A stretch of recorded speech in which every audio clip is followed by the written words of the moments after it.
Hello friends, உங்ககிட்ட ஒரு நிமிஷம் பேசலாமா? ஃப்ரெண்ட்ஸ், இப்போ உங்களுக்கு ஒரு உதவினா நீங்கள் ஃபர்ஸ்ட் யாரை தேடுவீங்க? உங்கள் ஃப்ரெண்ட்ஸையா, இல்லை உங்கள் அம்மா அப்பாவையா, இல்லை உங்கள் சொந்தக்காரங்களையா? உங்கள் ஃப்ரெண்ட்ஸ்ன்னு எடுத்துக்கிட்டிங்கன்னா ஒரு சில ஃப்ரெண்ட்ஸ் செய்வாங்க, ஒரு சில ஃப்ரெண்ட்ஸ் வந்து ஐயோ நமக்கு எதுக்கு இந்த வப்புன்னு சொல்லி ஓடிடுவாங்க. உங்கள் அம்மா அப்பான்னு எடுத்துக்கிட்டிங்கன்னா அவங்களால உங்களுக்கு ஹெல்ப் பண்ண முடியும், ஆனால் அவங்க கூடவே இருந்து எல்லா சூழ்நிலைகளையும் அவங்களால உங்களுக்கு ஹெல்ப் பண்ண முடியாது ஃப்ரெண்ட்ஸ். உங்கள் சொந்தக்காரங்கன்னு எடுத்துக்கிட்டிங்கன்னா நீங்கள் ஹெல்ப் அப்படின்னு கேட்டாலே அவங்க ஓடிடுவாங்க ஃப்ரெண்ட்ஸ். ஆனா நீங்க என்ன தேவைன்னு கேட்டாலும் கேட்ட உடனே செய்யற ஒரே ஒரு ஆள்னா அது நம்ம ஏசப்பா மட்டும்தான் ஃப்ரெண்ட்ஸ். நீங்க ஒரு உதவின்னு சொல்லி ஏசப்பாவை நோக்கி பார்க்கும் போது ஏசப்பா வந்து அதை செய்யறதுக்கு வல்லவரா இருக்கிறார் ஃப்ரெண்ட்ஸ். இதேதான் சங்கீதக்கார தாவீதும் சொல்றாரு.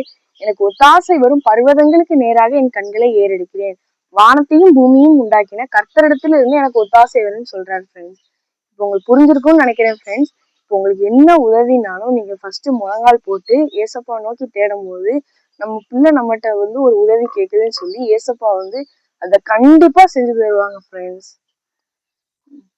எனக்கொத்தாசை வரும் பர்வதம் நேரா என் கண்களை ஏறெடுப்பேன், எனக்கொத்தாசை வரும் பர்வதம் நேரா என் கண்களை ஏறெடுப்பேன், வானமும் பூமியும் படைத்த வல்ல தேவனிடம் இருந்தே, வானமும் பூமியும் படைத்த வல்ல தேவனிடம் இருந்தே